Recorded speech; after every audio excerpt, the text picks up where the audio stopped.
அஞ்சுமுகம் தோன்றின் ஆறுமுகம் தோன்றும் வெஞ்சமரில் அஞ்சேல் என வேல் தோன்றும் நெஞ்சில் ஒருகால் நினைக்கின் இருகாலும் தோன்றும் முருகா என்று ஓதுவார் முன். ஓம் சரவணபவ. அனைவருக்கும் வணக்கம். இன்றைக்கி நம்ம பார்க்க போகிற பதிவு குரு பயிற்சி 2024 ராசி பலன்கள் வரிசையில் மகர ராசிக்கு இந்த குரு பயிற்சி எப்படி இருக்குன்னு பார்ப்போம். நிகழும் குரோதி வருடம் சித்திரை மாதம் 18ஆம் தேதி புதன்கிழமை குரு பகவான் மேச ராசியிலிருந்து ரிஷப ராசிக்கு மாற இருக்கிறார். இது இந்த மகர ராசி என்பதற்கு மிக அற்புதமான அமைப்பு. மகர ராசிக்கு 4ஆம் இடத்திலிருந்து 5ஆம் பாவத்துக்கு மாறுகிறார். இப்போ 5ஆம் பாவம்னு பார்த்திங்கன்னா பூர்வ புண்ணிய ஸ்தானம், அதிர்ஷ்டம், எண்ணம், செயல், சிந்தனை எல்லாம் இந்த 5ஆம் பாவம் தான். இந்த 5ஆம் பாவத்திலிருந்து குரு பகவான் தனது 9ஆம் பார்வையில் ராசியை பார்க்க போகிறார். இது மிக அற்புதமான அமைப்பு. இதுவரை நீங்கள் அனுபவித்த அனைத்து விதமான மன அழுத்தங்களும் கஷ்டங்களும் கவலைகளும் இனி படிப்படியாக குறையப் போகிறது. கடந்த ஒரு 4 வருஷமாகவே பார்த்திங்கன்னா மகர ராசிக்கு அப்படி ஒன்றும் சிறப்பான பலன் இல்லை. ஏன்னா இப்போ தான் ஜென்மசனி முடிஞ்சிருக்கு. ஜென்மசனி முடிஞ்சாலும் இன்னும் எனக்கு வந்து சரியான வருமானம் பத்தலையே, குடும்பத்தில் பிரச்சனை இருக்குது, உடல் சார்ந்த பிரச்சனை இன்னும் இருக்குது அப்படின்னு பார்த்திங்கன்னா இந்த குரு பார்வை அதுக்கு ஒரு நிவர்த்தியாக செயல்பட்டு கண்டிப்பாக உங்களுக்கு சாதகமான பலனை தர காத்து கொண்டிருக்கிறது இந்த குரு பயிற்சி. இப்போ பார்த்திங்கன்னா ராசிக்கு 5ஆம் பாவத்தில் குரு வந்துட்டார் சார். குரு 5ஆம் பாவத்தில் வந்தானா என்ன தருவார்னா கேட்டிங்கன்னா, அவருடைய பார்வையை பாருங்கள். ராசிக்கு 9ஆம் பாவத்தை பார்க்குறார். இது பாக்கியஸ்தானம். இதுவரைக்கும் உங்களுக்கு கிடைக்காது இருந்த அனைத்து வகையான பாக்கியங்களும் இனி கிடைக்கப் போகிறது. திருமண பாக்கியம் கிடைக்கும், புத்திர பாக்கியம் கிடைக்கும், வேலை இல்லாதவங்களுக்கு பார்த்திங்கன்னா வேலை கிடைக்கும், வேலையிலிருந்து வந்த பிரச்சனைகள்லாம் படிப்படியாக குறையும். இந்த பாவகம் பார்த்திங்கன்னா ஒரு தந்தையை குறிக்கும் பாவகம் இல்லையா? அதனால் தந்தை மீது இருந்தான கருத்து வேறுபாடுகள்லாம் மாறும் சிலருக்கு. அப்புறம் தந்தையோட உடல்நிலையெல்லாம் இப்போ நல்லா வரத்துக்கான வாய்ப்புகள் கண்டிப்பாக உண்டு. மேலும் பூர்வீக சொத்துக்கள் சார்ந்த பிரச்சனைகள் யாருக்காவது இருந்துச்சுன்னா அதெல்லாம் இப்போ உங்களுக்கு சாதகமாக வரும் தன்மையாக இருக்கிறது இந்த குரு பயிற்சி.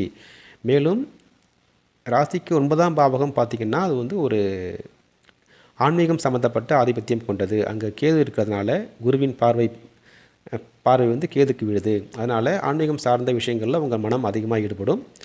கோயில்களுக்கு திருப்பணிக்கு அதிகமாக நீங்கள் உதவி செய்வீங்க. அப்புறம் கோயில் சார்ந்த விஷயங்களுக்கு அதிகமான உதவிகள் செய்வீங்க. அப்புறம்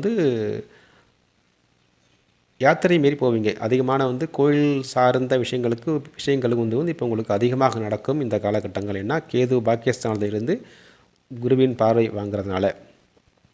அடுத்து குரு தன்னுடைய 7ஆம் பார்வையால் ராசிக்கு 11ஆம் பாவகமான லாப வெற்றி ஸ்தானத்தை பார்க்குறாரு. தொழில் மற்றும் வேலை அமைப்புகளில் உங்களுக்கு இதுவரை மந்த நிலை இருந்துச்சுன்னா அதெல்லாம் படிப்படியாக மாறி இந்த குருவின் பார்வையால் மிகச்சிறந்த அபரிமிதமான லாபங்கள், வெற்றிகள் உங்களுக்கு கண்டிப்பாக கிடைக்கும். மேலும் சிலருக்கு பார்த்திங்கன்னா அந்த முதல் திருமணம் விவாகரத்தாகி 2ஆம் திருமணத்துக்காக காத்துட்ருக்காங்க இல்லையா? அவங்களுக்கெல்லாம் இப்போ 2ஆம் திருமணத்துக்கான அமைப்புகள் கண்டிப்பாக இந்த குருவின் பார்வையால் உண்டு. மிகச்சிறப்பான அமைப்பாகவே இருக்கிறது. சிலருக்கு அந்த மூத்த சகோதரம் சார்ந்த பிரச்சனைகள் எல்லாம் மன வருத்தங்கள்லாம் இருந்ததுன்னா அதெல்லாம் குறையும் வாய்ப்புகள் இப்போதைக்கு உண்டு. அடுத்து ராசியை பார்க்கும் குரு ஏற்கனவே நான் சொன்ன மாதிரி ராசி ஒரு புத்துணர்ச்சி பெறும். உங்களுடைய மன அழுத்தங்கள்லாம் குறையும். அப்புறம் வயசானவங்களுக்கு பார்த்திங்கன்னா தனது பிள்ளைகள் மீது இருந்தான கவலைகள்லாம் மாறும். வயசானவங்களுக்கு இந்த வயதான மகர ராசி என்பவர்கள் பார்த்திங்கன்னா பிள்ளைகளுக்கு இன்னும் கல்யாணம் ஆகலையே, குழந்தை பாக்கியம் இல்லையே அப்படின்னு கவலைப்பட்டுருப்பாங்க இல்லையா? அவங்களுக்கு தனது பிள்ளைகளுக்கெல்லாம் திருமண பாக்கியம் கிடைக்கும், புத்திர பாக்கியம் கிடைக்கும் போன்ற அமைப்புகள்லாம் இந்த காலகட்டங்களில் உண்டு. அடுத்து மாணவர்களுக்கு நான் நம்மளுடைய உயர்கல்வி நம்ம எப்படி படிக்கணும், என்ன மாதிரி குரூப் எடுக்கலாம் அப்படின்னு ஒரு குழப்பங்கள் இருக்கும். இந்த குழப்பத்தெல்லாம் இந்த குரு பகவான் இந்த 5ஆம் பாவகம் சார்ந்த ஆதிபத்தியம் இருக்கு இல்லையா, உயர்கல்வின்னு, அங்கே இருக்கிற குரு பகவான் அதுக்கு உண்டான தீர்வை இந்த மாணவர்களுக்கு கண்டிப்பாக கொடுப்பார். மொத்தமாக பார்த்திங்கன்னா இந்த குரு பயிற்சி மகர ராசி என்பதற்கு மிக சிறப்பாகவே இருக்கிறது. அடுத்து ராசிக்கு 2ஆம் இடத்துல இருக்கிற சனி பகவானால் வாக்கு சார்ந்த விஷயங்களில் கொஞ்சம் கவனமாக இருங்க. யாருக்கும் வாக்கு கொடுத்துட்டு அதனால் பிரச்சனையை நீங்கள் இப்போதைக்கு நீங்கள் எடுத்துக்க வேணாம். அடுத்து ராசிக்கு 3ஆம் இடமான உபஜயஸ்தானத்தில் ராகு இருக்கிறது. மிக அற்புதமான அமைப்பு. மேலும் உங்களுடைய பிறந்த ஜாதகத்தில் தசாபுக்தி நன்றாக இருந்ததுன்னா இந்த குரு பயிற்சி மேலும் உங்களுக்கு நன்மைகளை வாரி வழங்க காத்துக்கிட்டு இருக்கு.